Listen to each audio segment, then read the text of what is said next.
Upam Jagadantam Sakamaragnatam Tam Tam Satyam Satvaitam Savanatam Bhajam Saitam Krishna Stanyadvivam Shirana Krishna Pradam Sakalam Tashiksakam Vitam He Krishna Gurmusu Dinavamatya Pate Gope Shakopakam Tara Taptakam Snagamagila Dekundaran Krishna Bhakti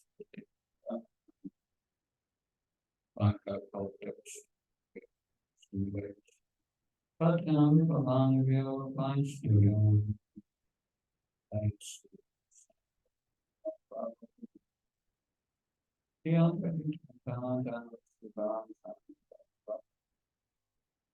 Hare Krishna, Hare Krishna, Krishna Krishna, Hare.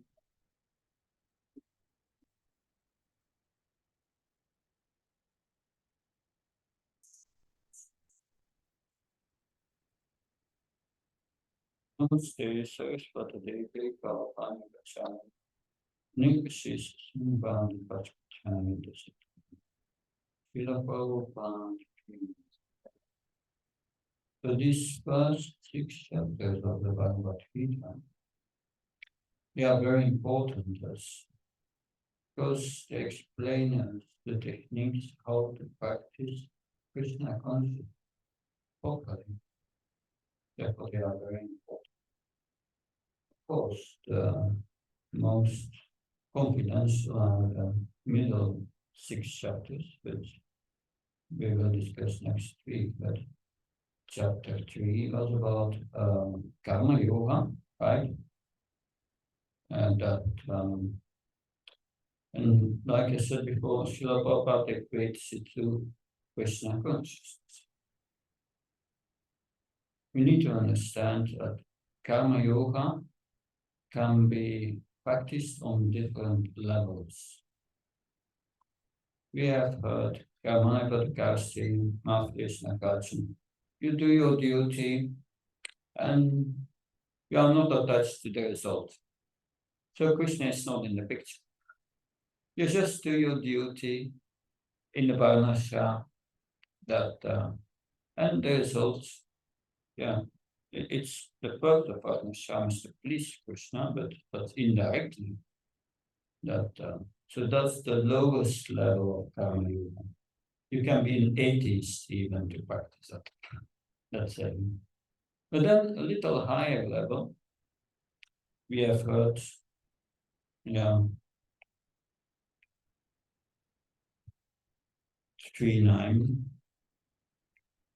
Chatra Kamano. The 3-9 explains that we must do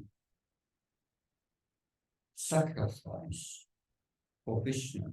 Jachnasta Kamano Yata Loka Kamapana.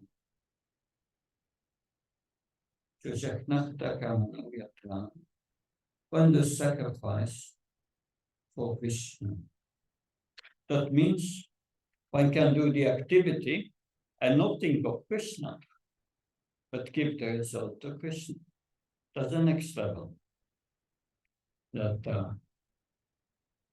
the results you give to Krishna. But while doing the activity, we forget mostly Krishna. Many times in the beginning it's like that. I remember in 92, I was in temple in Antwerp. My good friend, I was there. He was one of the first preachers in Taiwan. Amazing. He learned Taiwanese. He married a devotee there. Quite interesting. But we were together we were making a japa walk, and we chanted 16 rounds together, and after chanting the 16 rounds, he said to me, "Can you believe it? I chanted 16 rounds, but not one mantra I was thinking Krishna." Many times, especially in the beginnings like that, you chant, it's mechanic, external, the mind is somewhere else. So that's the next level of karma yoga. You do the activity to give the result to Krishna. But then there's a higher level. Yat karoti yat asnas yat yosi tadas yat avas kanjam. That's mat akpan, that goes from akpan. You do the activity itself, mat akpanam, as an offering to Krishna. And you give also the result to Krishna. You do the activity for Krishna. So that means you have to think of Krishna. That's Smashaveshu, Uteshu. Yeah, this is mentioned in the 8th chapter of Bhagavad Gita.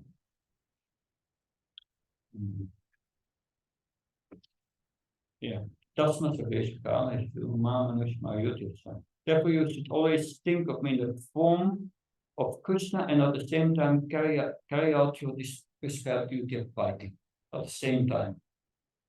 That's the third level. We get that? You do the activity for Krishna and you give the result to Krishna. And the fourth level is you do the activity out of love for Krishna. And of course, the result is for Krishna. And then it becomes Bhakti.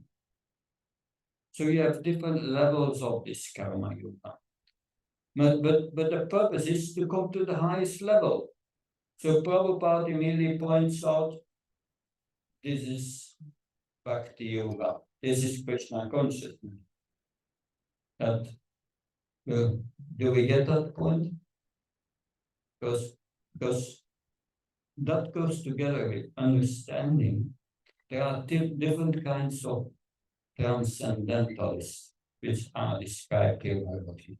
There are the jnanis, and they want to merge with Brahman. They think Brahman is supreme, not Krishna. They can also do Bhakti yoga, but Krishna is not in the picture.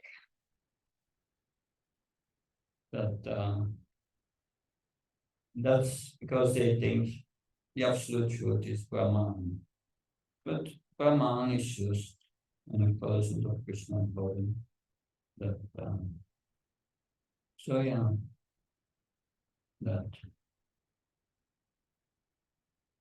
just to clarify that, why Srila Prabhupada equates karma yoga with bhakti yoga? Because in its perfection, karma yoga becomes bhakti. But that is explained. At the end of the previous chapter, in verse 43, Krishna said that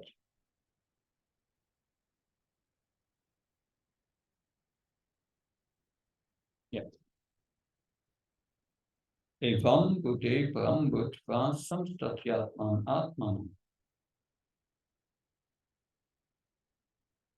Jai Saturmabo Kama Rupa Durashna. Just knowing oneself to be transcendental to the material sense, knowing we are a spirit soul, and we are transcendental to the sense, the mind, and the intelligence, which are material elements. Yeah, the soul, we are transcendental. You should study the mind. What does it mean, study the mind? The mind must be always in the control of the intelligence, then it's steady.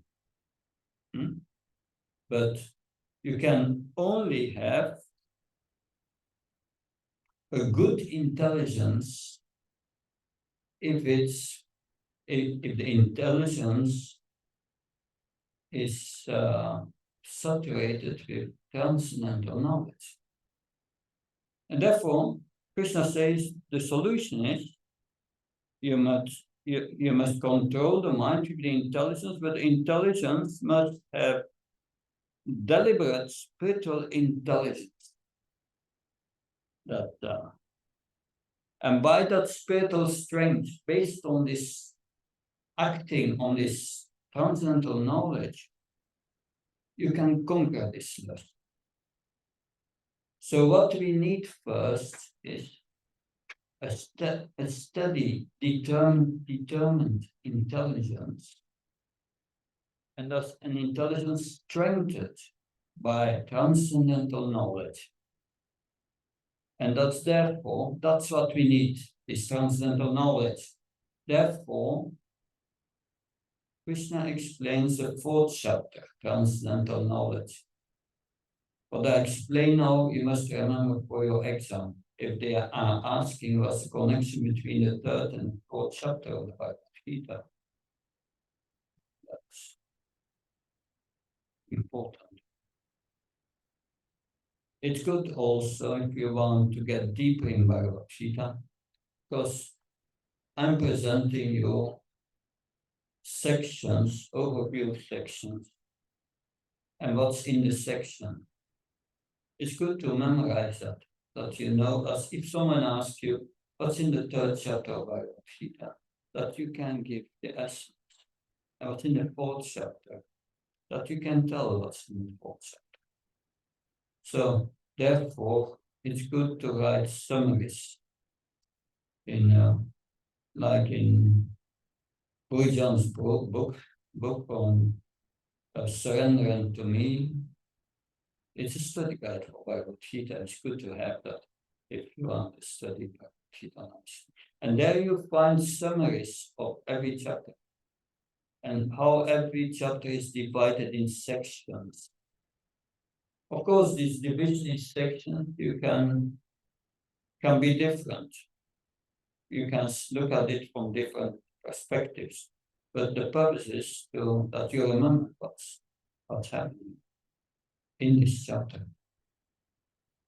So now we have chapter 4, verse 1 to 3 is about the Bhagavad Gita, the knowledge of Bhagavad Gita. Where does this knowledge come from?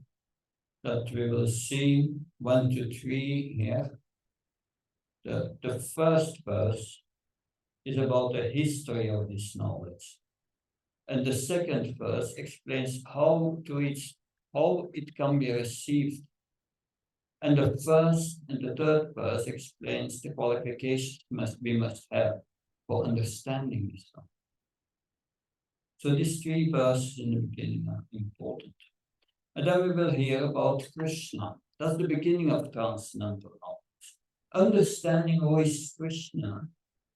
And then we can understand how we are different. And then we can understand what's our relationship. But knowledge starts with Krishna. You remember that why are we here? Why do we want to exploit the material world? The cause is forgetfulness of Krishna. That's the cause. So we are going to remove that cause by first putting Krishna in the center and trying to understand that.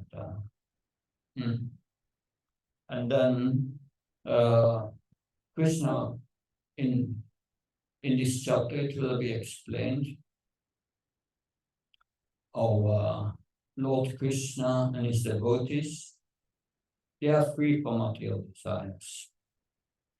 And they act on the transcendental platform without getting karmic reactions. And this chapter explains how to do that. And how to realize this knowledge. One must do sacrifice. And Krishna explains different kinds of sacrifices, how to realize this knowledge. And then he speaks about the method, how to get this knowledge, accepting a spiritual master. And when you accept a spiritual master, what happens? in your consciousness. You will see the world differently, everything connected to it. Then you come on a boat of transcendental knowledge. And by the grace of this knowledge, all your reactions to simple activities are burnt. Very important point with us. And then, yes, at the end, Krishna says, those who are faithful in this knowledge, they will reach perfection. But those who are not faithful, they will be lost. So the conclusion is, we should be situated as a spirit soul, not as the body, and act based on knowledge, spiritual knowledge and spiritual activity of the soul. And that's, yes. So, but this transcendental knowledge must be realized. We will hear about that later also, that Jnana is not sufficient. Jnana must become Vijnana, realized knowledge. And the way to realize this knowledge is to practice it. The practice of devotional service. Krishna will give you knowledge to the heart and give you realizations. And then you will come to Vijnana. And that's the purpose. So that's a summary of the 4th chapter. That we will now start with the first verse. Om Namo Bhagavate Vasudevaya.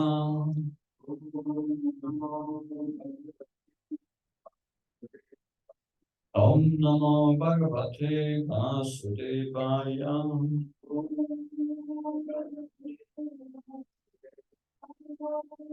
Namo Bhagavate Vasudevaya. He Bhagavan Uvacha. Imam Vishvashvate Yogam. Bhaktavan Apyayam. Vivashvan Manave Paha. Namo Ikshvakave Bhavit. The personal devoted Lord Shri Krishna said, I instructed his impersonal sign of yoga to the sun god Vivashvan. And Vivashvan instructed to Mana, the father of mankind, and Mana in turn instructed it to Ikshvaku.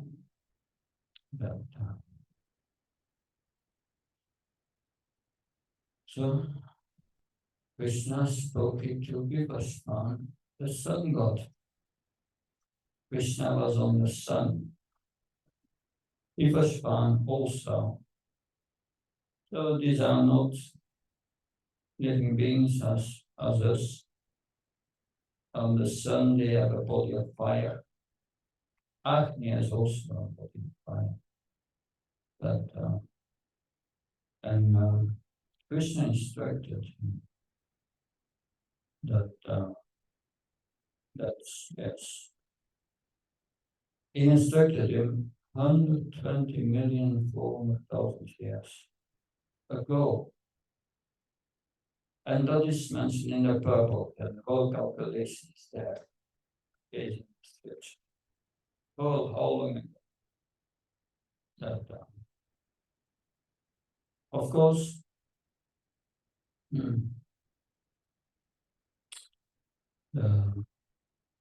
Vivashvan was a Kshatriya, and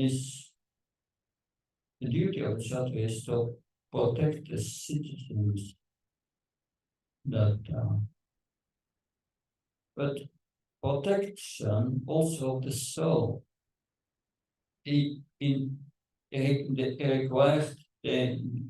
need to protect the citizens for material bondage and lust.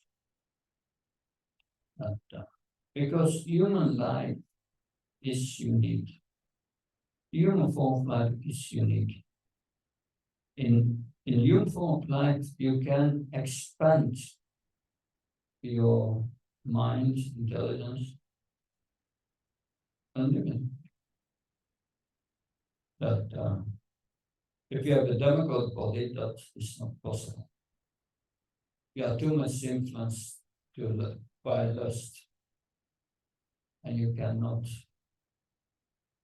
not concentrate on transcendental knowledge. And that's only possible. Human. Therefore, it's so unique. In the human form of life, we can understand that we are not God. And we can get realization.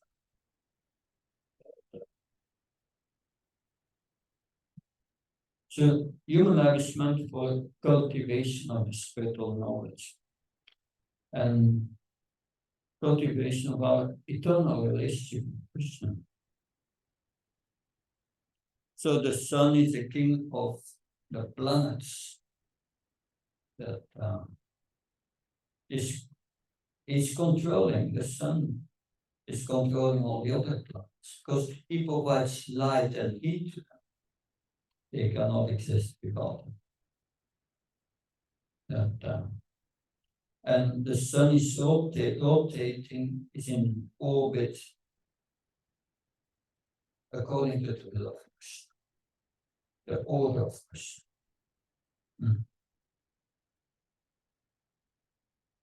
So the Gita is called Apauruseya, not from human origin. Apauruseya. But it's not some knowledge made by some human being or whatever. No. It's coming from Supreme Personality of God, Krishna. And therefore, it is the standard book of knowledge. It comes down from time immemorial.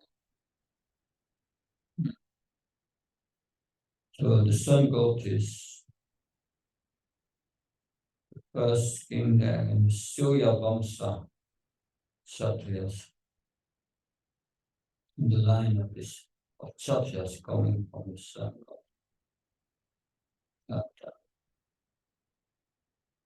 So Bhagavad Gita is as good as the Vedas.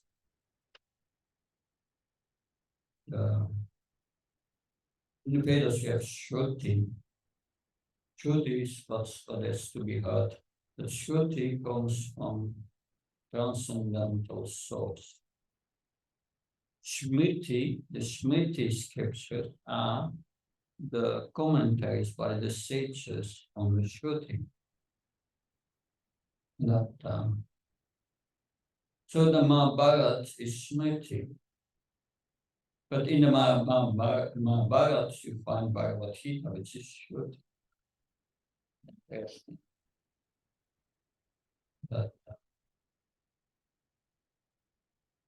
So yes, Apauruseya is superhuman, not from origin, human origin. Note that word for your exam. Apauruseya, not from human origin.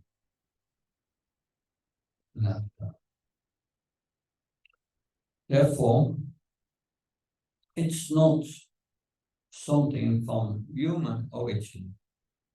And therefore it cannot be interpreted from a human perspective. It must be accepted without mundane interpretation. That's very important. But why did Krishna spoke it to Surya, the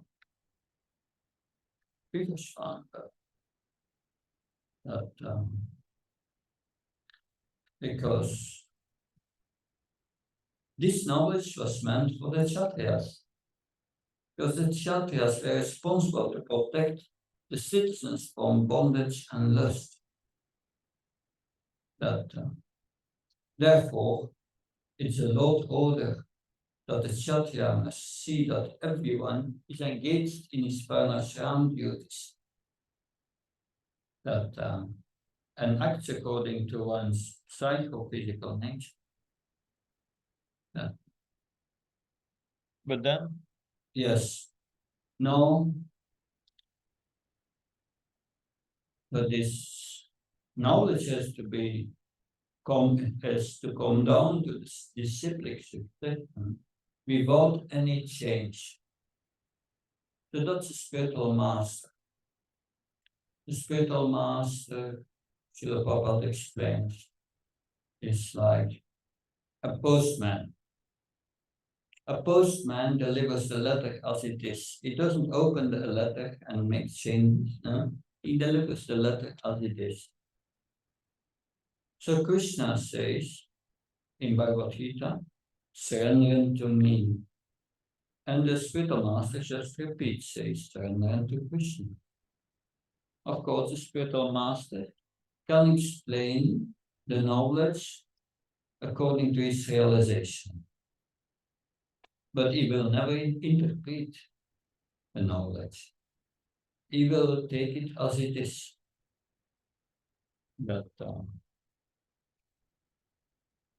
So yes.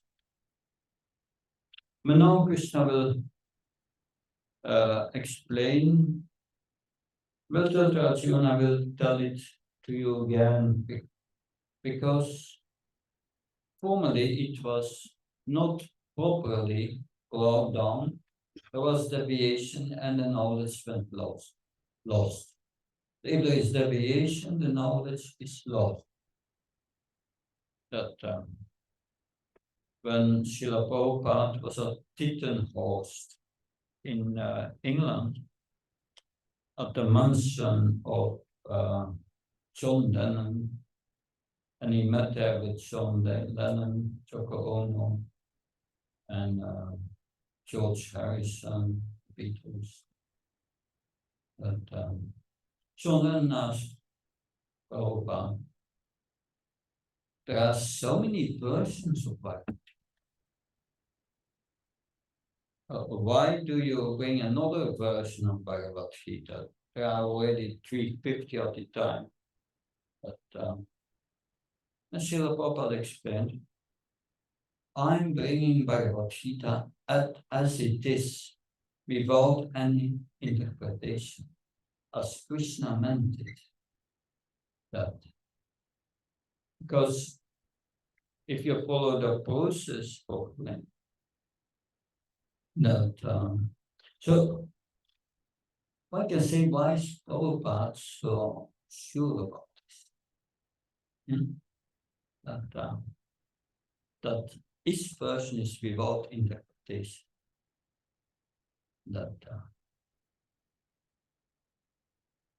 Prabhupada was in New York, 26th 7th Avenue, and in the beginning they had Sunday feast there.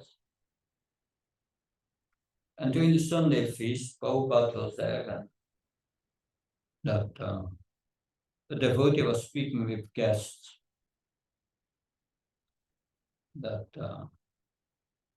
And the devotee said, yes, Prabhupada has written all these books on the inspiration of Krishna from within. And Prabhupada intervened, he heard that and said, no, Krishna personally dictated these books. They are not coming from me. So his heart was pure. He had direct contact with Krishna. There was direct contact. Therefore, that's another reason why this Bhagavad Gita, as it is, so yes, that brings the points of authority. Prabhupada many times said this internal society for Krishna consciousness is based on the authority of Bhagavad Gita. So one professor, Sanskrit professor here in America, they interviewed him, and there was an article in the newspaper.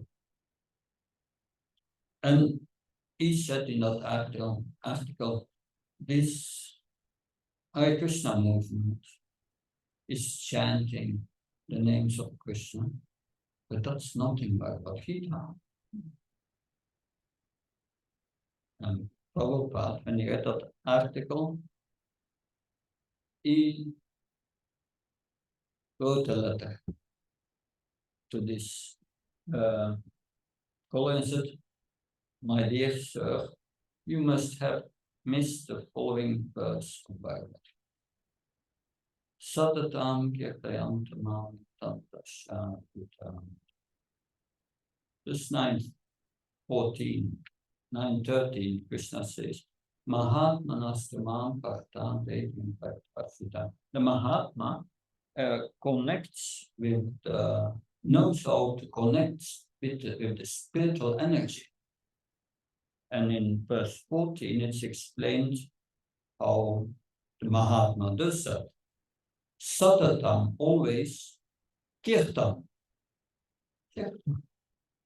Kirtanus.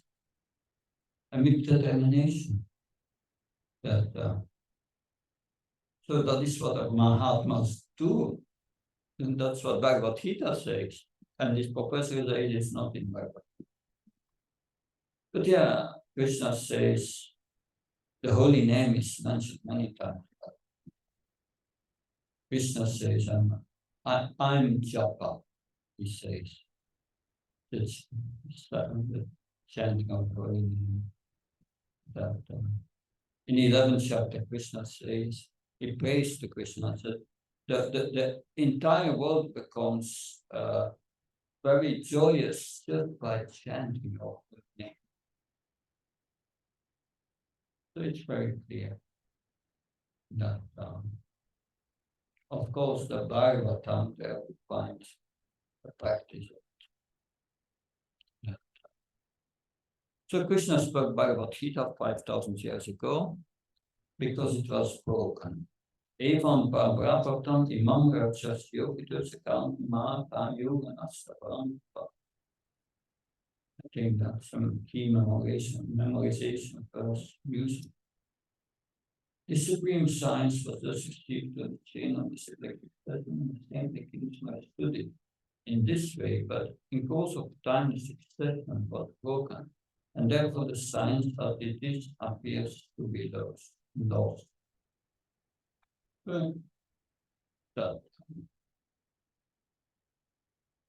And that's a problem because one must receive the Bhagavad Gita through the bona fide disciplic succession coming from Krishna. Because otherwise one cannot get transcendental benefit from the knowledge. Must be received through the Guru Parampara. So there are four, so the Guru Parampara, bona fide Guru Parampara means Sampradaya also. There are four bona fide Sampradayas. The Sampradaya starts always with Krishna. And our Sampradaya starts, Krishna gave the knowledge to Brahma. Tini Brahma Vidaya. Brahma gave it to Narad. Narada gave it to Vyas. And so further to the disciplic succession, it came down to Madhvacharya. And so on. And then, of course, it came to Lord Chaitanya. So we have also Lord Chaitanya, to Madhavendra Puri, Ishvara Puri, Lord Chaitanya, the 6 Goswamis. And then 6 Goswamis. Then we have Srinivas,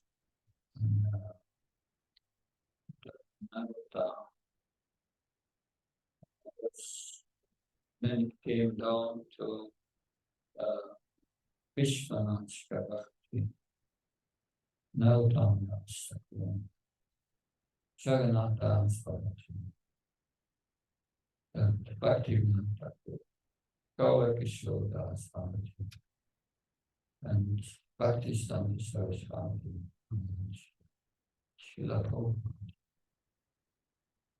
So that's called the Brahma Gaudiya Sampradaya. Gaudiya Sampradaya. Gaudiya means the land of Bengal where Lord Chaitanya appeared.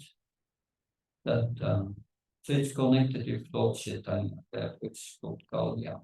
Brahma Gaudiya Sampradaya. That's our Guru Parampara. So we have Krishna twice in the Parampara, in the beginning and then Lord Chaitanya. But you have also the four Kumaras. They have also their Sampradaya, which is bona fide. And you have also the Sri Sampradaya from that Lakshmi Devi, Lakshmi Devi, and the goddess Fortune. And then you have the Rudra Sampradaya. Sampradaya coming to Lord Shiva. These are the four bona fides. But these four Sampradayas have different modes and have different destinations. Four Kumaras, all the four Kumaras are specialists in liberation. That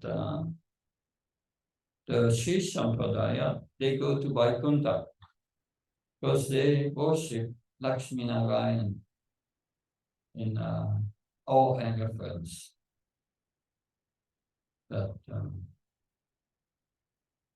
the Shiva Sampradaya, I don't know, Lord Shiva, which is also Bhakti. But the mood, I don't know. But that's secondary finally. And but our Sampradaya is destinations for Loka, DELAND. That is a side explanation. You don't have to remember that studies. That there are four bona fide Sampradayas. So if you have to do with a tradition, you want to check if they are bona fide, you ask, what's your Guru Parampara, what's your Sampradaya? And if there's Sampradaya does not go back to Krishna, forget. But there are only four which are bona fide. Otherwise, you are not committed. You want to ask? What are the destinations? You said eight Sampradaya, they go to Vaikuntha. Yeah. And Kumar Sampradaya? Kumar Sampradaya, I don't know, but the four Kumaras are embodiment of liberation. But I don't know that. And Shiva Sampradaya, I also don't know. But I know from the Lakshmi, some Shiva Sampradaya, it's Vaikuntha. It's a different matter. Good. But now you see here. So, as the Supreme Authority, Krishna spoke his knowledge earlier to Vivasvan and now speaks it to Arjuna because he's Krishna's devotee. So, this is from Baladev Vidyabhushan. Say the essence of the Vedas is ever fresh. It's a purport to 1018 Bhagavad Gita. Bhagavad Gita remains fresh despite repeated readings. Every time you read Bhagavad Gita, it appears fresh because you go up in the modes, you understand something more. It's always fresh. It's also in the purport of 4.5. Lord Krishna always appears as a fresh. Reflection. In what ways can we inject our daily life with experience of continuous freshness. You study every day by Bhakti, that it's, yeah. What's the problem? Why can't we remember by Bhakti? Why do we forget it? That first, Maya does not want you to remember. She will discourage you. Because then you come out of her clutches. That if you get control over your mind, she doesn't want that. That she doesn't want. That for sure. That but there are also the reasons that, like a young girl and a young boy meet for the first time. Love at the first sight. Do you think the boy has difficulty to memorize the mobile number of the girl? That will go quick. He's very enthusiastic. So that's the problem. That we don't have the enthusiasm for Krishna consciousness. If we really love Krishna, you want to know what he says.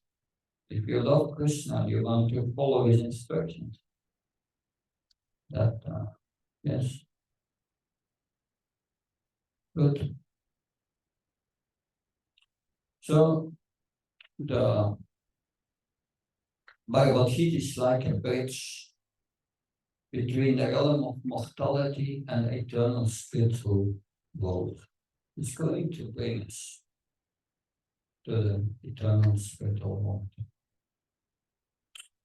In what ways can we inject our daily life with the experience of conscious freshness? Yeah, that we were talked about already. And then a supreme legacy of immortal love. That's right.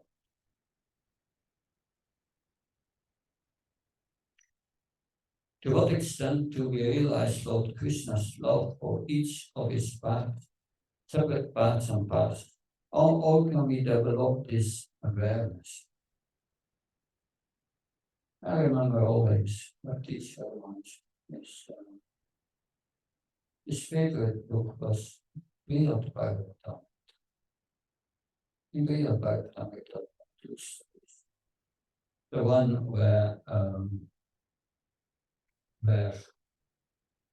Narada Muni is searching for the most perfect devotee. And he comes out at the end that the book is Shiva. And the second story is the story of Gokuma, who's going from one planet to another, always higher planets. Finally enters the Brahman, goes to Vaikuntha, and at the end has to come back to the earth. From the earth, then he's going to Golok Vrindavan.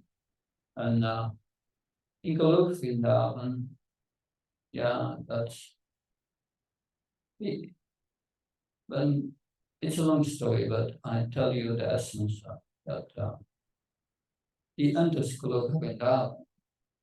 He first says, oh, it's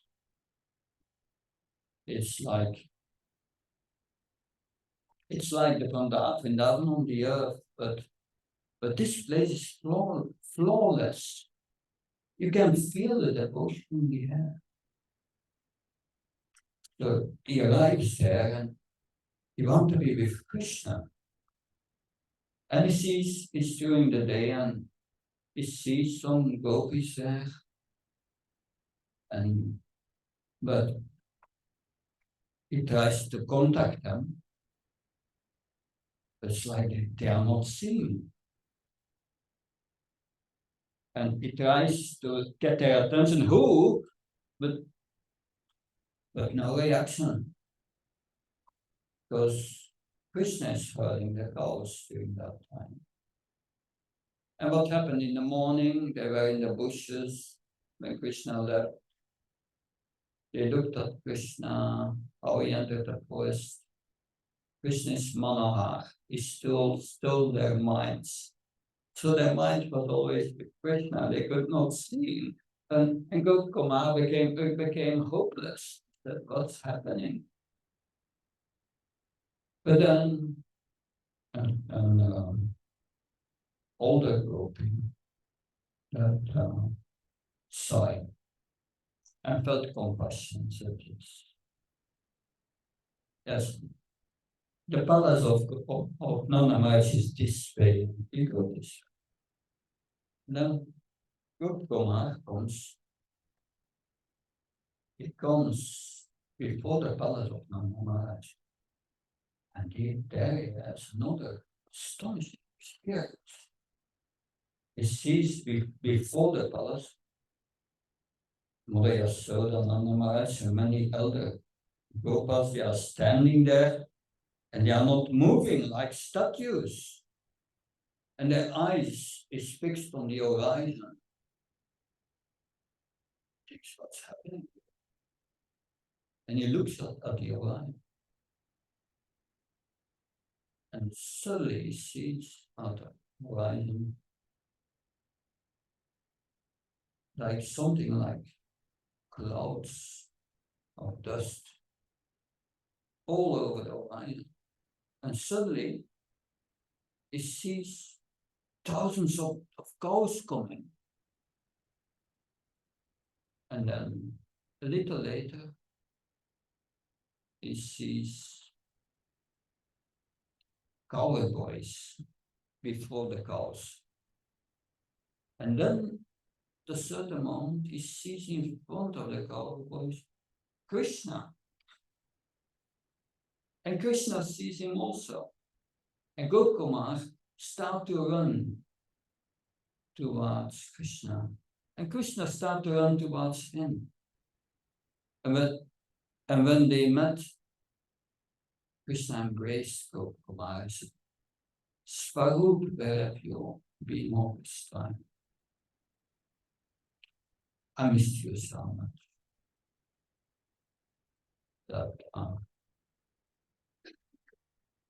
And then Krishna fades out of love. And then all these coward boys are coming around, and also the gopis are around as well. And when Gopi said, who is this new coward boy? Another gopi said, maybe it's the servant of Kamsa. Of course, in Goloka Vrindavan, there is no Kamsa. There are no demons there, but there is always the rumor Kamsa would come. And then Balaram comes and sees Krishna lying on the ground. He understood what happened. And he said, yeah, start to chant the holy names. They all start to chant Hare Krishna. And then Krishna opens his eyes. But this story, so the point here is to what extent do we realize Lord Krishna's love for each of his separate parts and parts? If we would even for a small fraction understand how much Krishna loves us, we are not in this world. That is. So how can we develop this awareness? Here the Bible time. Great without Bible time. Very nice. Good. It was at least 120 million years ago. Okay. So, verse 2 we heard, thus Evan, the great saintly kings knew this yoga, which was received to the line of distributive settlement starting from Vivaspan, and which was taught by the forefathers such as Ikshvaku. The sampradaya of this yoga in this world was broken by the influence of power. Srila Prabhupada's commentary, I told you about this. at present there are so many editions of the Gita, but almost all of them are not according to authorized distributors. I don't know, let's see if I have the recording.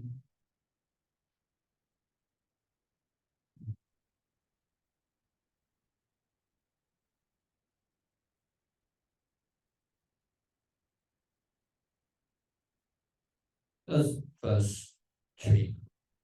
Verse 3, the Rahasyam Uttamam, top secret, earlier. Sa evayam maya gejya yogo bhakta puratana bhakta simasakansti rahasyam uttanam. That very ancient sign of the relationship with the Supreme is today told by me to you because you are my devotee as well as my friend and can therefore understand transcendental mystery of these signs. Transcendental mystery, rahasyam mystery. So it's not just by reading Bhagavad Gita you understand. That's no. Those who are not devoted to Krishna have no access to Bhagavad Gita. It's not an intellectual exercise. So one must follow this strictly, this disciplic succession to understand this. So in the purpose, Srila Prabhupada said there are two kind of men, the demon and the devotee.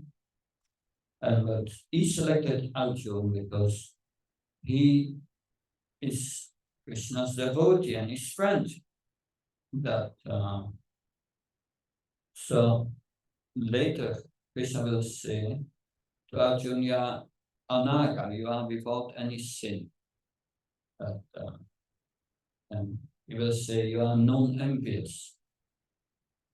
So these are the qualifications for understanding Bhagavad Gita. Let's see what our commentators say first.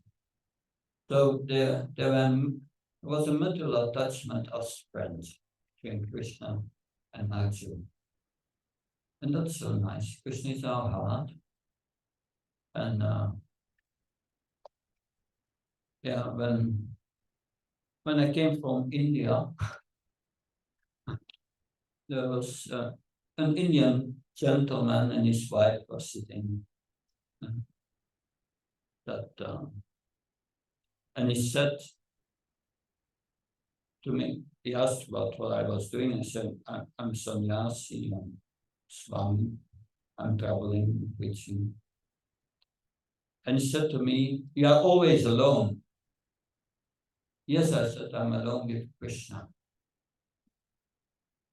And he said to his wife, he's alone with Krishna. But they cannot understand that. Yeah. But spiritual life means living in a relationship with Krishna every moment. That's spiritual life. Of course, Arjuna was living with Krishna, was there. But we can also live with Krishna.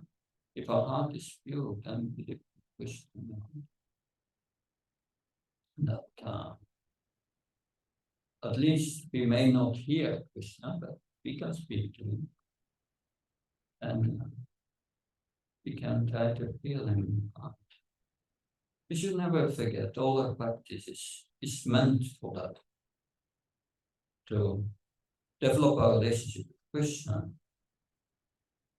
In the third canto, there we have Lord Kapiladev explaining the purpose of deity worship.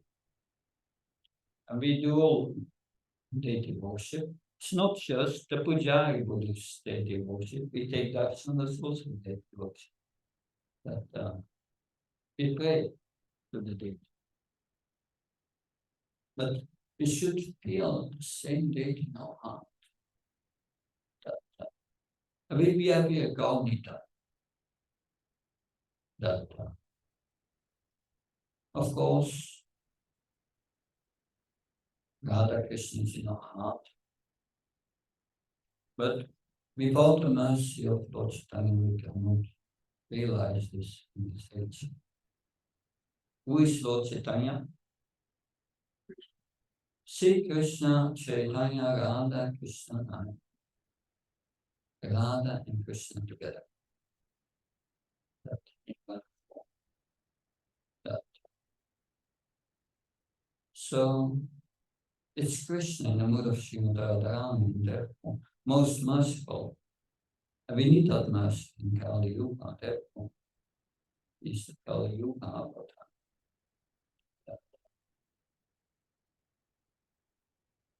Lord Chaitanya, we see Lord Chaitanya always in the heart. It is all is with the mercy of the spiritual master. If you want to feel a Krishna in the heart, you pray to the spiritual master first. Feel your spiritual master in your heart. Then you feel Prabhupada, you pray to Prabhupada. Then you pray to Lord Chaitanya. And then try to feel Krishna. Going to the disciplic succession, that's the point. That the mercy comes from there. Mercy comes from there. Good. Arjuna surrenders to Lord Krishna. Yeah. Reflections. I'm a devotee. Do I accept Krishna as my ever well-wishing friend? To what extent do I understand the secrets of Bhagavad Gita? Am I surrendered to Lord Krishna? And am I acting devoid of false ego and with the full conviction that He is my only protector and maintainer? The process of surrender, saranagati, starts with accepting what's favorable, rejecting what's favorable, unfavorable, and then accepting Krishna as your maintainer, accepting Krishna as one's only protector. And then one becomes humble, humility. And that's the key to spiritual power. Now we will hear about Krishna. Very important section. Text form. Arjuna Vaja Aparam Bhavato Janma Param Janma Vipashvata Katamita Janyam Tamata Bhaktavamiti. Arjuna said, the son of Vivasvani seeing senior Bhagavad to you, how can I understand that in the beginning you instructed his science to him? So that's interesting. Arjuna is asking that question. That's a little, this looks a little strange. Does he not know who Krishna is? Prabhupada writes, the fact is that Arjuna is not inquiring for himself, but for those who do not believe in the Supreme Personality of Godhead. So the devotees will always worship such authoritative statements of Krishna because they are always eager to know more.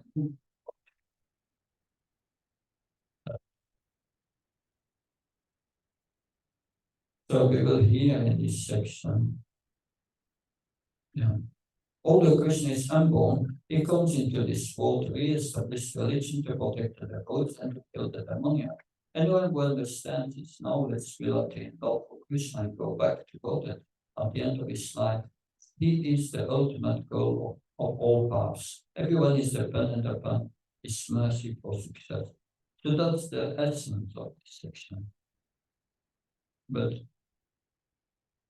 understanding Krishna is important. If we understand Krishna, we can only understand who we are, what our relationship is. An impersonalist does not understand Krishna. and cannot develop at least. Not possible. You must accept Krishna as the supreme authority, source of everything. So Arjuna said, is the translation of Baladev Vidyabhushan of this verse. You appeared after Vipashvan, he was born previous to you. How can I understand that you spoke this yoga in the beginning? So why is Arjuna's question important? Then we really understand Krishna's position. Then how would that change our behavior in this world and our attitude to Bhakti? That's the point. Anyway, so then Krishna, he replies, Onime vyatitani chanmanita sayana tanyam vedasarvani natvam vedakantapa. Personally, of God has said many births, both you and I passed. I can remember all of them. Then you cannot secure them. So Krishna says, 120 million years ago, when I instructed to Vipashvan, you were also there. But you were there in another capacity. Prabhupada writes in the book that at that time, Arjuna had a body of fire, but even that form, fire body, has to leave. That it's all temporary bodies. And if we leave body, then we forget. We forget. It's because we leave body. And if you have an apartment and your rent is over, you go to another apartment. In the next apartment, you have to learn everything again. Where is the toilet? Where is the bathroom? Where is this? And then put everything in place. And soon you forget about the previous place where everything was put, and that's the memories. We can even remember what we did yesterday at a certain moment. We have to think, what did I do at that moment? That goes so quick. That who remembers something during the first 6 months of your life as a baby? You remember something? No. All come.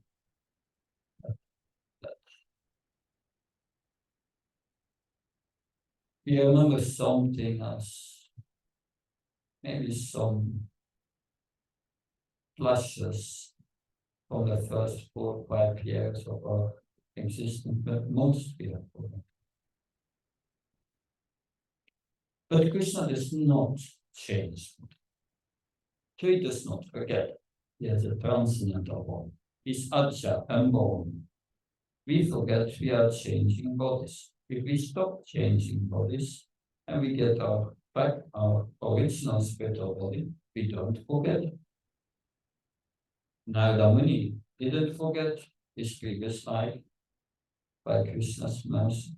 Bharat Maharaj, when he got to the high realizations, but by accident, he got the body of a deer, right? He got the body of a deer, but his consciousness was still transcendentally situated, even in the body of a deer. You remember this previous life. So our spiritual body becomes activated. But yeah. So as I hold many eternal forms within myself, like the Vajrayana gem, which displays many colors, I taught him in another form, previous, first Baladev Vidyabhushan. All other incarnations of Krishna are expansions of Krishna, so they are within Krishna. That's the point in it. That any instructed in another form to Krishna. Like the Vajrayana, although the Lord is without any second, he manifests himself in innumerable forms. It's like a Vajrayana stone, which changes colors yet.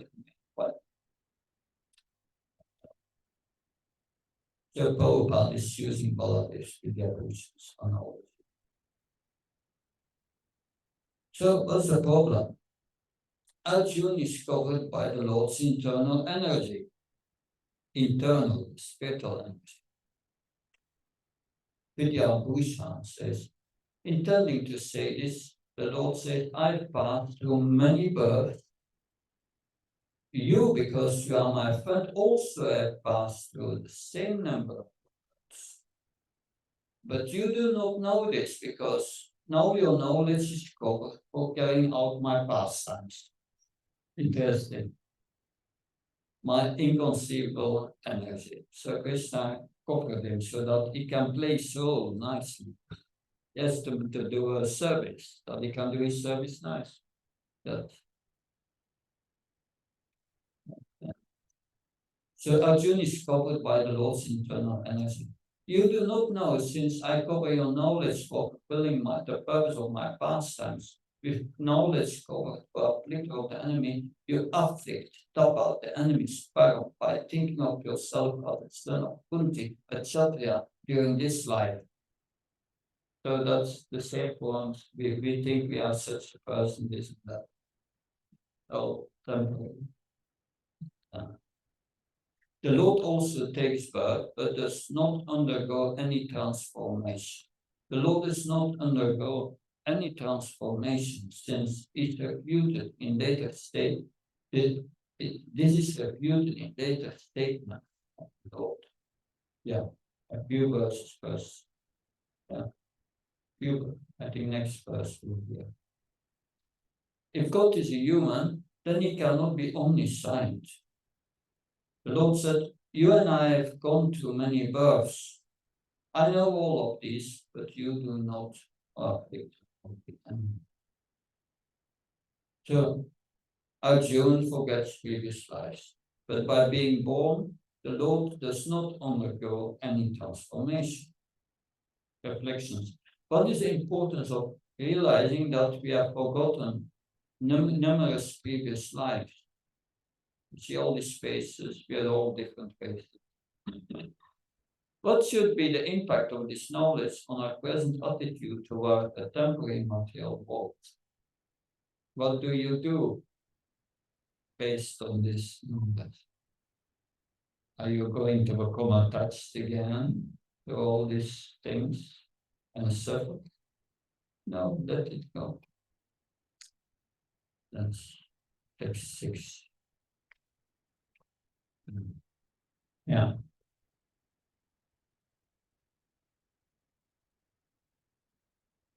So, and this Krishna remembers all his past appearances because he does not change his body, but the devotees who are accompanying him cannot remember theirs. Still, they easily understand the transcendental nature when reminded by the Lord. But the demoniac persons can never understand. Verse 6. Okay. Here Krishna speaks really about his nature. Ayopisan navyayatma bhutanam sharopisan prakrichim samadistaya sambhavanatma madhya. There are two Sanskrit words that I suggest you remember. Krishna is Aja, unborn, and he appears by his Atma Maya, by his own sweet will. We don't appear by our own sweet will. We are forced to appear in a certain body, in a certain womb of a certain mother, with a certain father. We are forced by Devi Prakriti, by higher authority. But Krishna appears on his own sweet will. So in the purpose of just a few things. It's a long purpose, but I read only a few sentences. If someone is asked what he did exactly at the same time and one day earlier, it would be very difficult for a common man to answer immediately. Then further, he does not change his body as the common living entity changes from one body to another. And at the end of the page, but astonishingly enough, he never ages before youth. We say never a picture of Krishna, even beautiful. We never see a picture of Krishna in old age because he never grows old like us. Although he's the oldest person in the whole creation. His appearance and disappears are like that of the sun rising. So, yes, I appear with my own spiritual form, Atma Maya. In Baladevi Chagus, is speaking of the uniqueness of his birth and form, the Lord indicates his eternal nature. In this verse, the word Bhakti means form, Svarup, nature, Svabha, or manner. Taking support of my own form, I appear. Amarakosha is definition of Bhakti. Samsiddhi Bhakti remains Svarupam Svabhavascha. I appear with my own spiritual form. The Lord in the appearance, Lord's appearance in the delivery room, the prison, you can visit it, Janmastam in Mathura. That's nice to visit. Can go into the prison.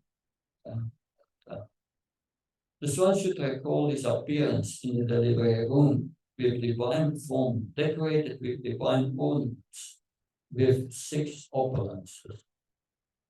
So someone appears here, has appeared in this world, completely dressed with jewels. No, Krishna did. It was nice, it was that Baldevutya Bhushan. I'm indeed without a birth, which normally gives to a person a body caused by past karma. So Krishna does not have that. Krishna is the jiva receives bodies of deva, human, and animal according to their karma, under the influence of pap and punya, but by subtle body, which causes bondage. So it's all in the subtle body. So our course of Krishna consciousness is to purify the subtle body. If I want to make spiritual advancement, then how must that knowledge that I have now a body tuned due to my past punya and papa change my consciousness and my approach to life? Interesting knowledge. What are you going to do about it? That's the question. Text 7. Krishna speaks about this mission. Yada, yada, yada,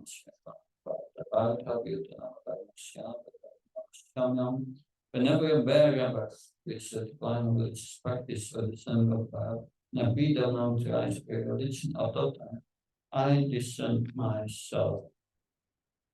So this is the mission statement of Krishna. That mission statement is for all his incarnations, not just the form of Krishna. So when there is destruction of Dharma, which is taught in the Vedas, an appearance of a Dharma, that which is opposed to Dharma, I manifest myself. Destructions of Dharma and appearance of Adharma. All the Vidya Bush. When there is destruction of the Dharma, which is taught in the Vedas, an appearance of Adharma, which is opposed to Dharma, I manifest myself. Atmanam Chicham. The phrase Atmanam Chichami cannot mean I make my body, since the eternal nature of his body was already been established. Thus, there is no fixed period for my appearance. That's every 12 there. This verse explains when the Lord appears, and it reveals the mission of incarnations is to arouse Krishna consciousness everywhere. Reflections. How will this knowledge, if accepted wholeheartedly, direct or change the objectives of my life if we realize that surrender to Lord Krishna is the highest religion?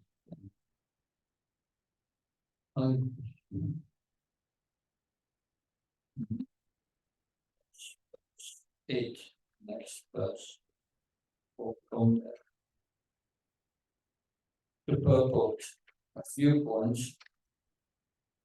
Therefore, Shichami means that the Lord manifests himself of these principles of religion are laid down in the Vedas. And any discrepancy in the matter of properly executing the rules of the Vedas make one irreligious. In the Bhagavatam, it is stated that such religion, such principles are the laws of the Lord. 6th chapter, 6th canto, where Yamaraj is speaking to the Yamadutas. So only the Lord can manufacture a system of religion. The principles of Dharma or religion are the direct orders of the Lord. Dharman to Saksa Parvata Pranita. Lord Buddha appeared in order to stop the nonsense and establish the Vedic principle of non-violence. So that is the history, because people were misusing the Vedas to offer meat to the deity and to commit violence towards animals and so on. And they were not ready to accept the right path immediately. Therefore, Buddha rejected the Vedas. And you just follow here these principles of ahimsa. By that, the people stopped their sinful activities. Buddha said, everything is Shiva. No soul. Well, some Buddhists, not all, are different. There are 10,000 sects of Buddhists. It's not one. They have all their theories. But Buddha was an incarnation of Krishna, and his mission was to stop their sinful activities. And then Sankaracharya said, it's not zero, everyone is one. We are all Brahman, there's only Brahman. And he established that on the basis so-called of the Vedas. So he reintroduced the authority of the Vedas. That was the next step, because get people again to accept the Vedas. Sankaracharya. Sankaracharya, that is Lord Shiva. And that was his mission, to make them accept again. He said everything is one. And then Madhvacharya came. Madhvacharya said, it's not zero, it's not one. We are not one. We are not God. We are one and different from God. No, he said we are different from God. It's not zero, it's one, it's two. Everything is different. So the living entity is different from Krishna, the Supreme Person. We are all different. He went to the extreme in that. But that was all a preparation for Lord Chaitanya to appear. And Lord Chaitanya, he got to the final point. He said, it's not zero, it's not one, it's not two, it's one and two at the same time. Asintya Veda Vidavat, that part. Because we are one with Krishna in quality. The soul is made of Satchidananda, Krishna is made of Satchidananda. But we are different. Krishna is unlimited. We are very limited. 1/10,000 of the top of the head, not much. So that's what mentioned here. Lord Buddha appeared in order to stop the nonsense and to establish the Vedic principles of non-violence. No one should be accepted as an avatar unless he is referred to by the scriptures. We will see that also. Maharaj Parikshit is asking in the, no, the sutta was found. And the sage of Namisaranya, he asked Sutta Goswami, tell us about all the incarnations of the Lord. And in chapter 3, in the first canto, is all the incarnations, the main incarnations, there are unlimited incarnations, but the main incarnations are there. So the point is that if someone presents himself as an incarnation, we should ask, first question is, are you in the list of the incarnations? First question. The second question is, can you show me your universal form? So one of the incarnations said, so-called incarnations said, yeah, I'm willing to show my universal form, but you first must surrender to me.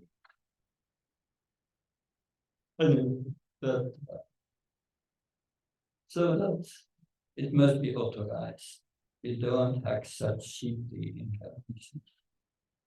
It speaks as much about religion as can be understood by particular people of their particular circumstance. So we see Buddha, he didn't praise the Vedas, he rejected the Vedas, because they were too simple to understand it. And then later it was scholarly introduced to the point they could understand. But the mission is the same, to lead people to God consciousness and obedience of the principles of religion. The higher principles of religion begin with the acceptance of the four orders and four states of spiritual life that will be explained. So that's culture, spiritual culture, Varnashram. Varnashram is meant to help people towards self-realization. When Gandhi came to England, he asked Gandhi, well, what do you think of the British culture? And Gandhi said, it's a good idea. So he didn't believe it was a culture. When he came in England, he had difficulty to remain vegetarian. That. So yes, 8. This is from Baldev, Vidyanabhusan. But your devotees, saintly kings, appear in order to wipe out the rise of adharma and destruction of dharma. So why do you say you appear in order to do this? But, interesting. My devotees are absorbed in, this is a reply, my devotees are absorbed in relishing my form and qualities. They long to see my form and thus suffer from not seeing me, my form. I appear in order to deliver them from this suffering by showing my attractive form. Thus therefore speaks verse 8 here. Paritanaya sarnam vinasaya dharma samstapanastaya samabhanyuki. I appear to deliver the pious and to annihilate the discreets, as well as to raise this the principle of religion. I appear myself millennium after millennium. So to annihilate the demons, it doesn't have to fall. That's not necessary. It can, or is in their heart. If he wants them to fall, that they fall, that they so, but yes, the real reason why it comes is to give association to his devotees, to associate with his devotees. They also appear to destroy those performing evil deeds, like Ravan and Kamsa, who torment my devotees and who cannot be killed by anyone except me.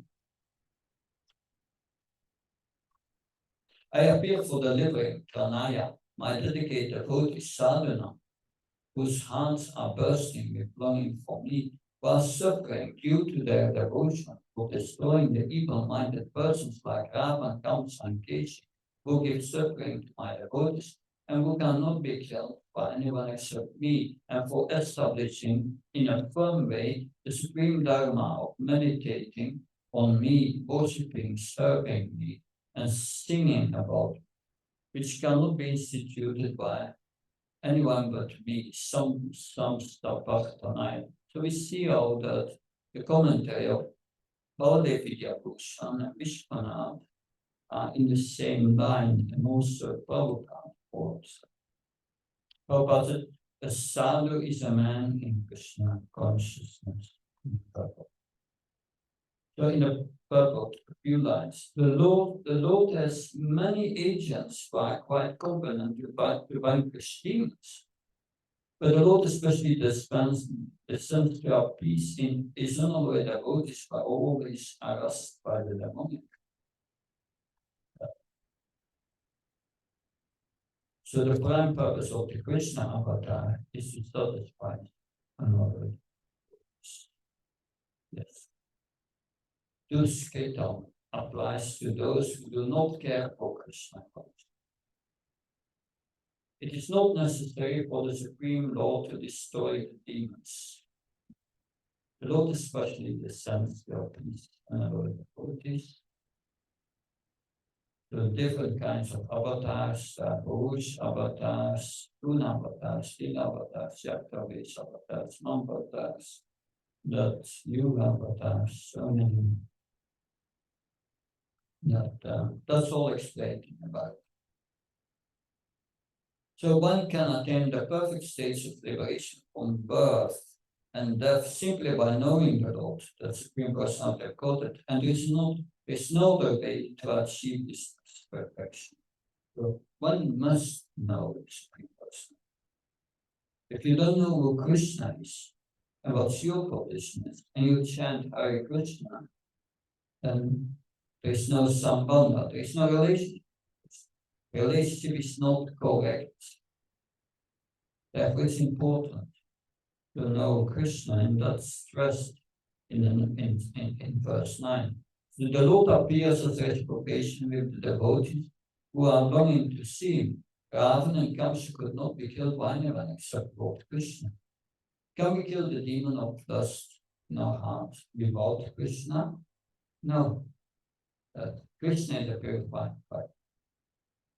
Because yoga means connection with Krishna. If the connection with Krishna is not there, purification will not take place. How can we use this knowledge to develop inner attitudes favorable for spiritual contents? Verse 9. Shanma karma sumedhi kamti ome vedi tat panchakram shanmana kimama isharin. When you know the transcendental form of my affairs and activities, it's not upon leaving the body, taking birth again in this material world, but obtains my eternal abode. In the purport, Srila Prabhupada says, of course, Krishna says, you know me, the Supreme Personality of Godhead, you will not take birth again. But everyone knows now that Krishna is Supreme Personality of Godhead here, so we are all going back to Godhead. No. Srila Prabhupada writes in the purport, such liberation of the living entity from material bondage is not at all easy. Not easy to understand Krishna. It's not just knowing that it's God. But as the devotee, simply by understanding the transcendental nature of the body and activities of the Lord, attains the abode of the Lord after ending this body, and does not run the risk of returning to this material world. He who accepts this truth on the strength of the authority of the Vedas and the Supreme Personality of Godhead, and who does not waste time in philosophical speculations, attain the highest perfect stage of liberation.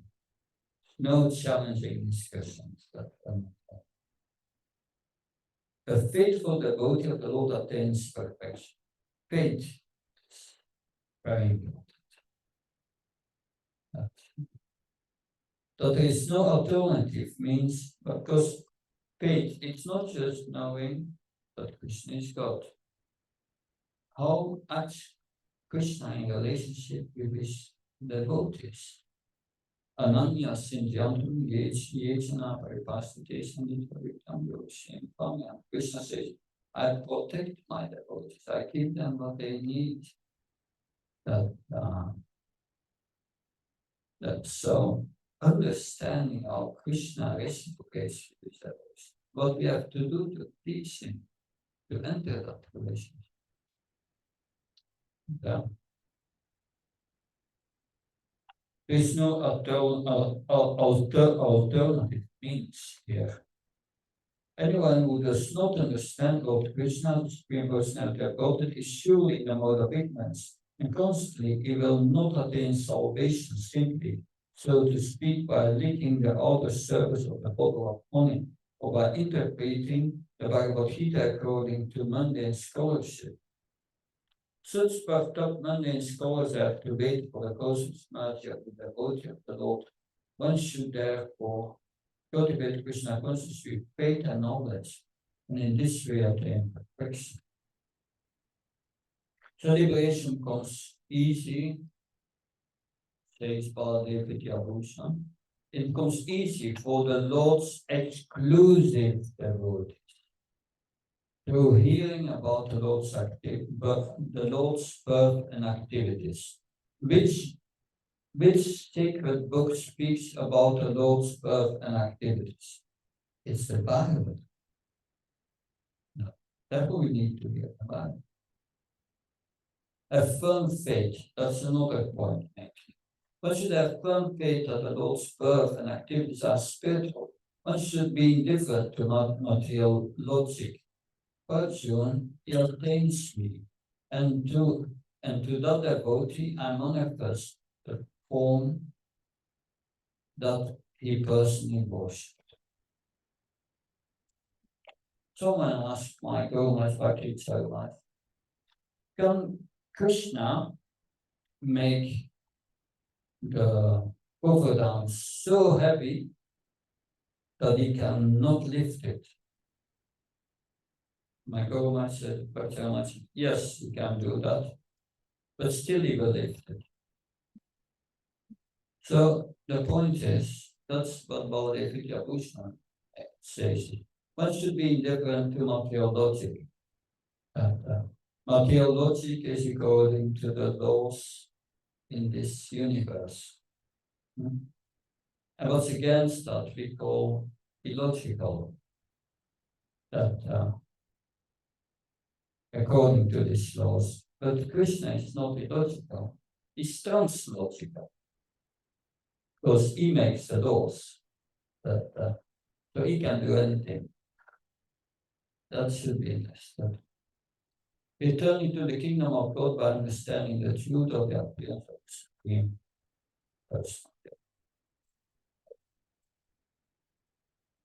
Although there are many transcendental forms of the Lord, they are still one and the same.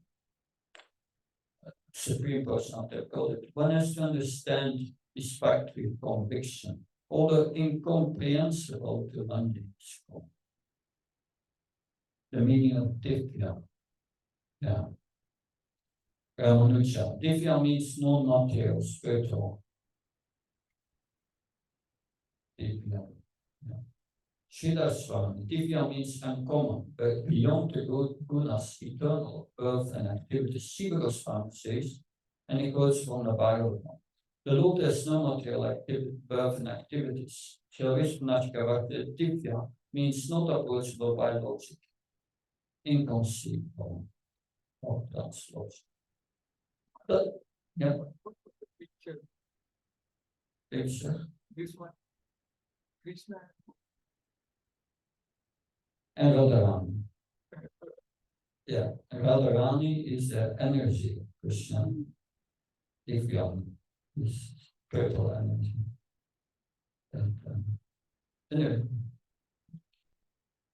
verse 9. That person does not take birth again, but rather attains me. The words checked by the helm only indicate the last condition of by, or not only on giving the body, one does not take birth again, but even while not giving up the body, before that, one attains me. Hare Krishna. Before giving, one comes directly in contact with Krishna. Destroying sins by new true knowledge. Kamlucha says, destroying all sins which are unfavorable for surrender to me, by true knowledge of my spiritual growth and activity, taking shelter of me in this life in a prescribed way. That person who holds me alone when as dear, constantly thinking of me, attains me. So that means when you read the Bhagavatam, you are destroying sins. Because it's knowledge of Krishna. That's interesting. Reflections. How does the understanding of the Lord's transcendental form and pastime help the devotees to make progress on the path of self-realization? It's because it's Sambandha Jnana. It's knowledge about your relationship with Krishna.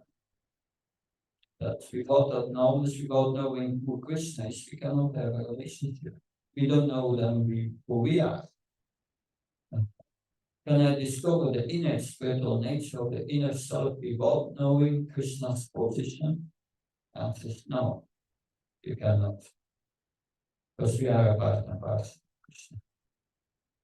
Yes. If you don't know what Krishna is, you cannot understand what the partner is.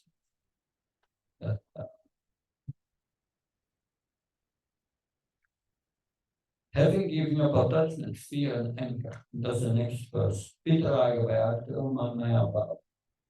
Mannaya Mama Pashita, Bhavagalgana Tapsakulatmara, Angutam. Being free from attachment, fear, and anger, being fully absorbed in me, and take refuge in me. Many persons in the past became purified by knowledge of me, and thus they all attained transcendental love for me. That's a very encouraging verse. It says, many sages in the past have become purified in heart. It means by giving up by accepting the spiritual position as a spirit soul, they gave up attachment, fear, and anger, lamentation, illusion, fear, and so on. And they could do that by developing transcendental love, transcendental knowledge. And by that transcendental knowledge, they became purified. When this knowledge is realized, that's a purification. And then, when you are purified, naturally you'll know that we have just removed the contamination. So generally, people are attached to the body conception of life are so absorbed in materialism that it's almost impossible for them to understand how the Supreme can be a person. Therefore, people in general keep this same body idea in mind when they are informed of the personal form of the body. They consider the Supreme to be personal. Conception of attaining the personality of the liberation frightens them.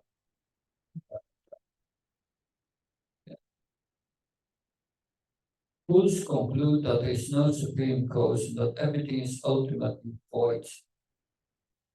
That in the purpose, your Baba speaks about three misconceptions. One has to get rid of all three stages of material consciousness: attachment to material life, fear of a spiritual identity, and the conception of void that arises from frustration in life. So many persons come to that through frustration. They say, I cannot be an individual on spiritual platform. It's being an individual is just a cause of misery I see in this world, so I want to give that up. That's their idea. And then in the purpose, because many sages have attained this perfection, Srila Prabhupada, he mentions Rupa Goswami's verse on that Nectar of Devotion, which explains that, and that's very important. Krishna consciousness is a process from Sharada to Prema. Adashada to the Sangatya, Vajnakriya, Tatona Kanpitasya, Donishtaujis Prabha, Atasakista Dogavasta Premya Yuna, Yuvam Shati, Sadhakam, Am Premna, Padubhave, Bhavat. So there are 9 stages. I advise everyone here to study Madhurya Kalandi. These are the commentaries of Vishwanath Bhakti Thakur on this verse, and it will help you to understand where we are in the process. 9 stages. First, Shraddha from faith, and then after faith, sadhusanga. You associate with devotees, you accept the spiritual master, and be trained by them to perform devotional service, bhajana kriya. And then in the bhajana kriya, the devotional service, you must become study sadhana, and give up the offenses, and then you come to anartha nivritti. You purify the heart.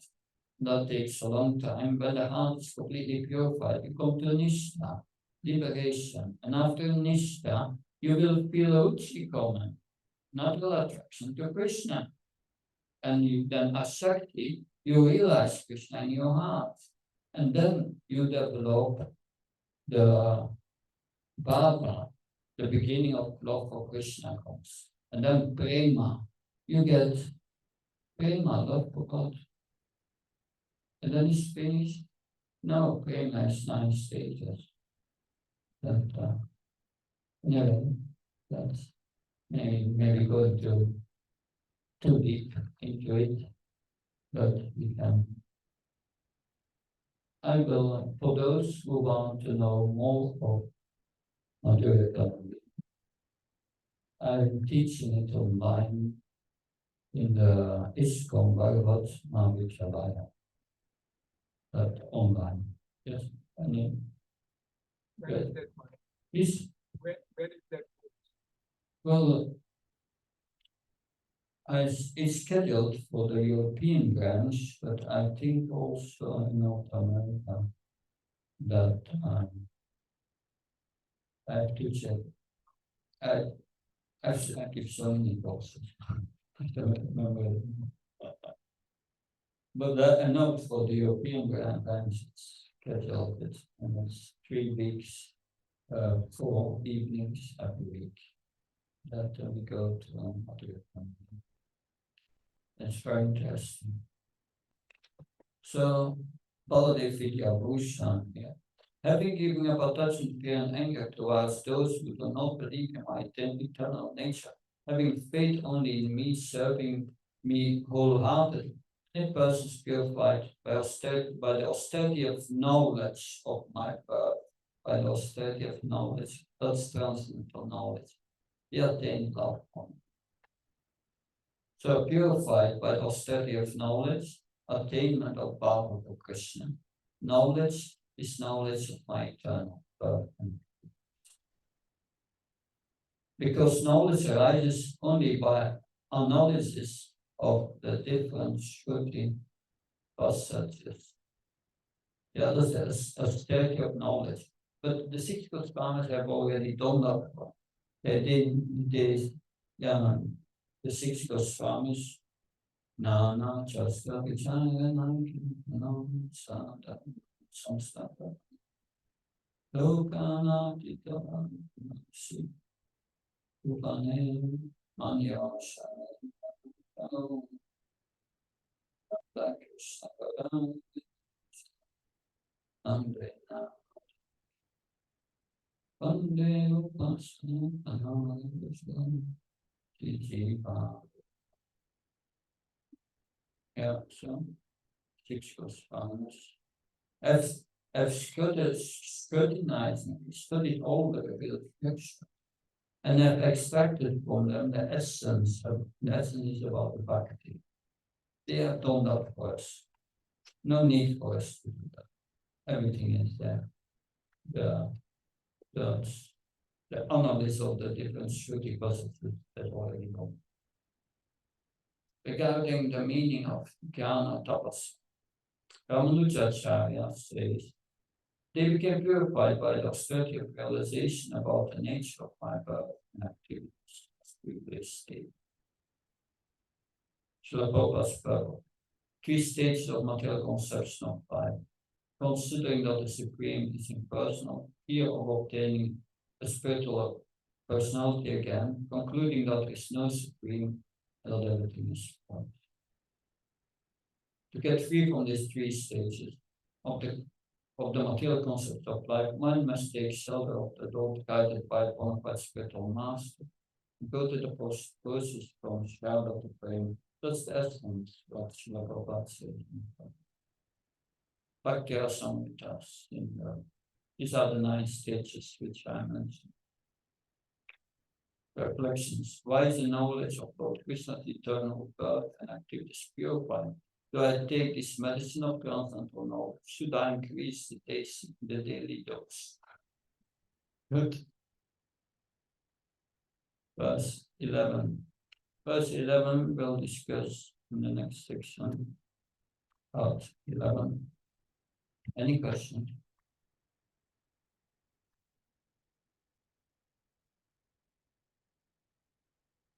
Yes.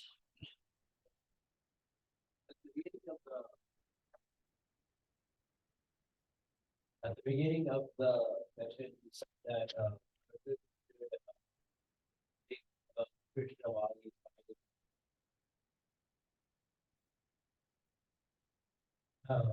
I feel like there's an issue with this, like, if Arjun isn't like putting all his attention into fighting, he's finished. And for us also, we might be engaged in different sports, but and at every goal, we might not remember how bigger thing.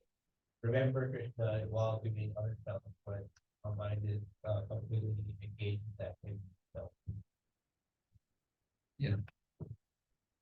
That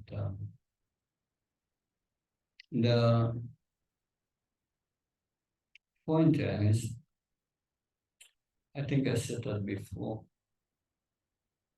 If you go to, but with your car to pick up your spittle mask at the airport, and you drive the car, you have to give attention to so many things.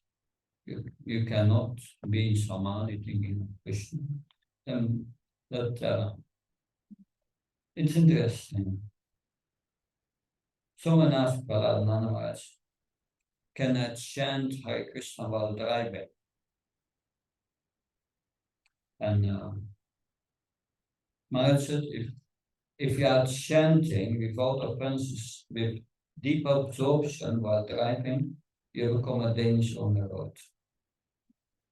And if you are chanting and you give attention to the traffic and so on, then you chant with offenses because there's no attention.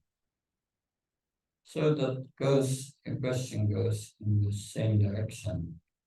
But if you get your spiritual master from the airport and you drive into the temple, you have to give attention to the rules of traffic and the traffic. You cannot think of Krishna. You have to give attention. But while driving, you forget your spiritual master in the back. No. So it's a question to be always connected in the activities that we do, directly or indirectly. Then you are safe. Because important in this regard is the motivation with which you do things. You do it to please your spirit. That's it. Okay? Thank you.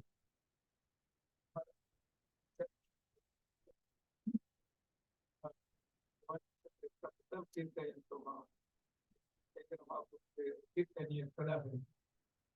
we express that 24/7 to change.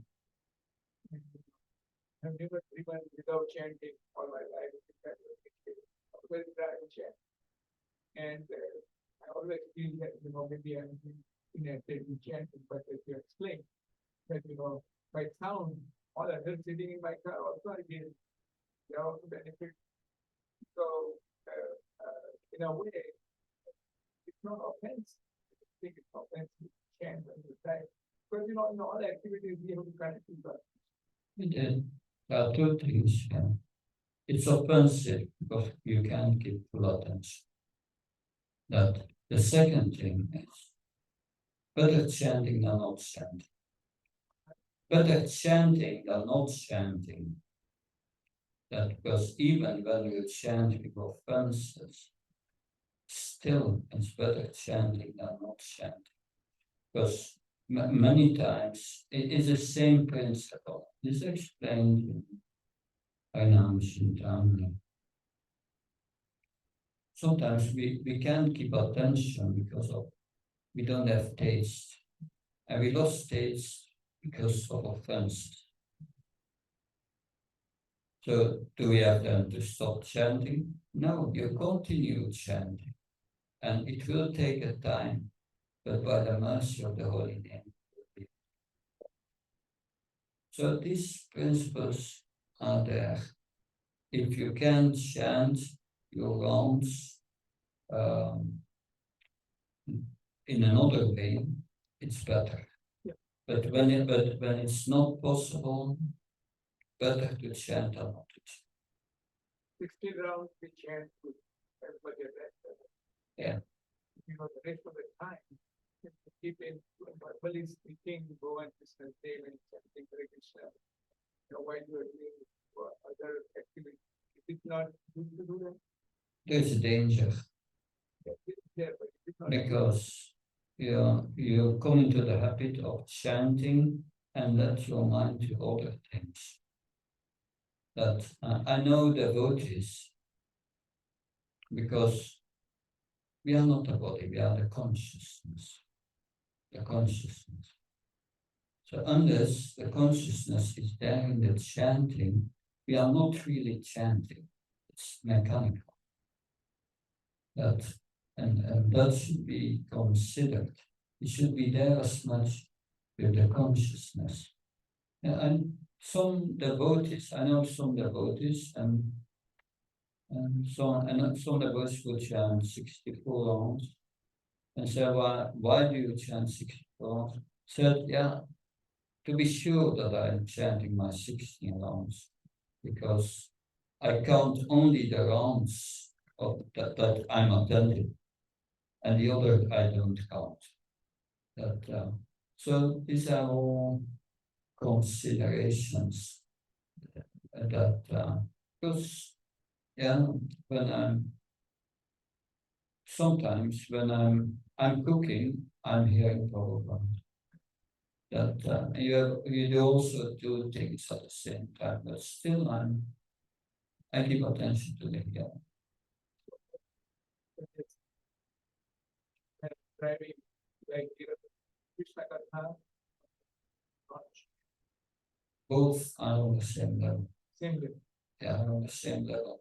But of course, when you hear Krishna Katha while chanting, you must give attention to the traffic also.